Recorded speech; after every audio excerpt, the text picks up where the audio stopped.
Hello, my dear ladies and gentlemen. Welcome to the CXO show. It's a blood, sweat, tear stories. It's not a history, but it is his story.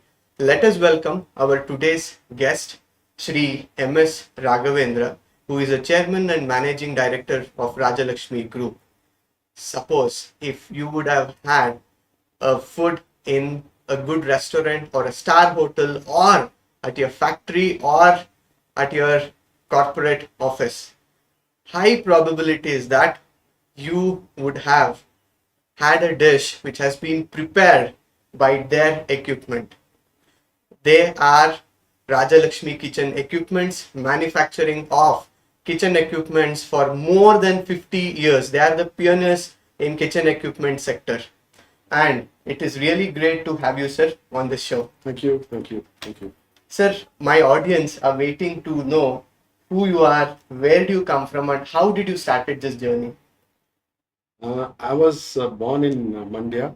Uh-huh. My schooling was in Bangalore in Sada Purnapatna Education Center, and I did my engineering in Bangalore Institute of Technology. Oh. And I started my career from my college days. I was attending my dad's office, but when I started, completed my engineering and joined my dad's business, I had a passion to start a manufacturing unit, Mm-hmm.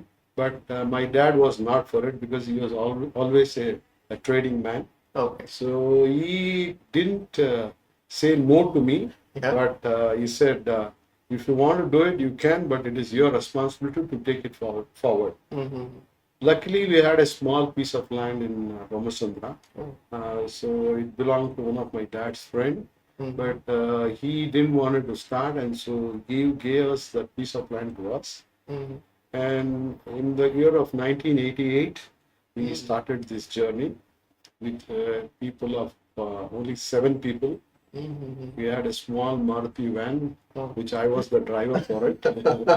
And we Okay. started our journey from there. Yeah. We had a very small building. We started there, Uh-huh. even though it was a 1 acre land. Mm-hmm. So we started from there, and from 7 people, Mm-hmm. we are as a group about 70 people now, by Oh, God's it's grace. really nice. Really nice. Okay. Okay. So you started with your own passion for manufacturing, Yes. and with having your Maruti van, then you ventured with 7 to making it into 10x, growing it to a 70 people company. Yeah, yes. That's really a good journey, sir. Sir, you being a MD of an organization, what are the characteristics which you feel is important to grow? First thing, you should be a good human being, Uh-huh. so that man management is very important.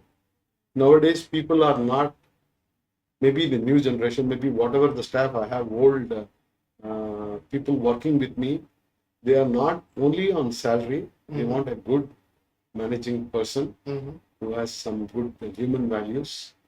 And also, relatively, they should also be little more, what you can say, honest, Mm-hmm. and belongingness to happen.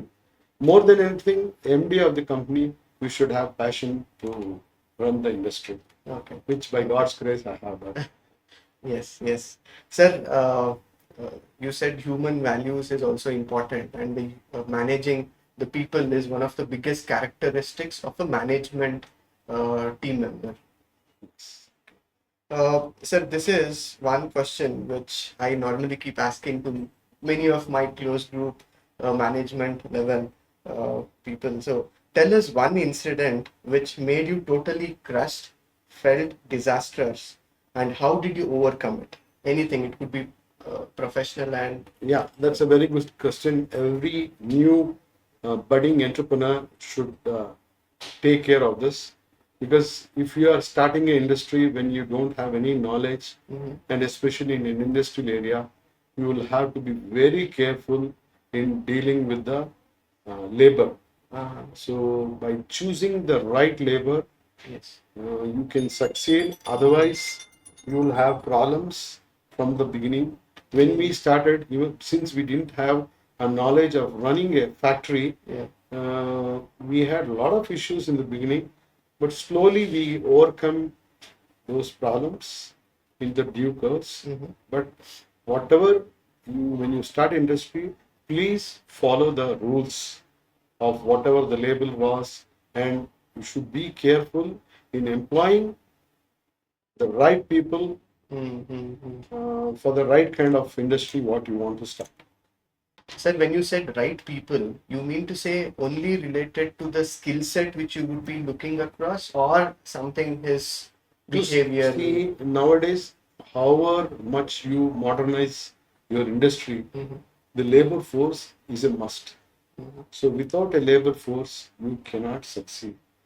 So employing the what you can say semi-skilled people, you will have to be very carefully in the new areas, because you get a lot of issues, especially they try to create labor issues like forming union and everything. So you will have to be careful in engaging people who are maybe uh, have a minimum qualification like a diploma holder, so that they are little more educated and they know and they have the urge and they have a necessity, so that you don't get into those kind of problems which we went through in our earlier days.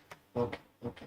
So you mean to say even a right skill set with a proper education background Exactly. and his need Yes. is one of the That will play a criteria. very important role, because in the initial stages we had a lot of issues. Okay, okay. Sir, I understand you told us that you started your career in 1988.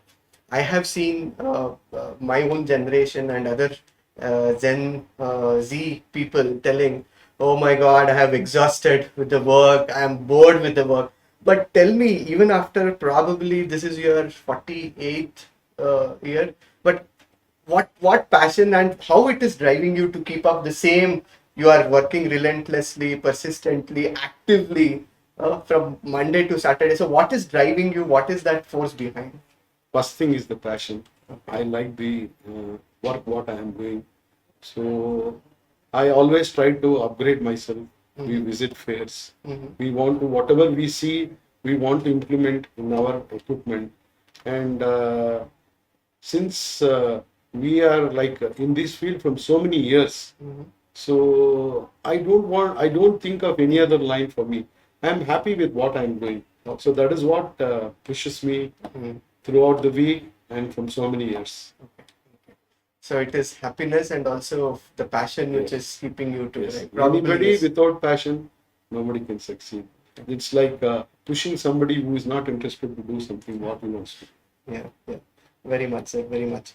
Sir, I understand because you have seen the journey of the technology journey, especially from a regular tin landline to now with a Android or Apple. So how did you in this journey? How were you able to get accustomed to these kind of a technology changes?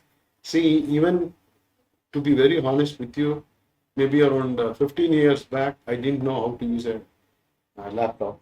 So with my friends, I used to say, how come you don't know how to use a laptop? So I used to just ask them, because when they would have they had upgraded themselves, but I was still in the same old school, like writing in a book my to do things, and only when there was no mobile phones, just on the regular landline. But we have upgraded. We have also learned, and on time to time, we have also upgraded ourselves to the present requirement. That is how we have grown. Okay. I think there is one catch here. He said to-do list. So please understand, even a person who has grown the industry, sitting on this chair, being a managing director, still he has a to-do list. I think it's all for us from the bottom level employees to have the to-do list on everyday basis. That is very important, because nowadays the youngsters' memory is very less. And they think, okay, yeah, we can do it, but they tend to forget things. But my sincere advice to the youngsters is, please make a list of what you want to do on that particular day, or maybe whatever the targets you have, so that you can achieve, because your memory is very short. So it's better to make a note so that you don't forget things. Yes. And especially when you are in industry wherein technology oriented, people want everything on time, and that too at the guarantee, whatever the time limit you have given to the customer, you have promised to the customer. Very much, sir. Very, very taken. Very, very taken.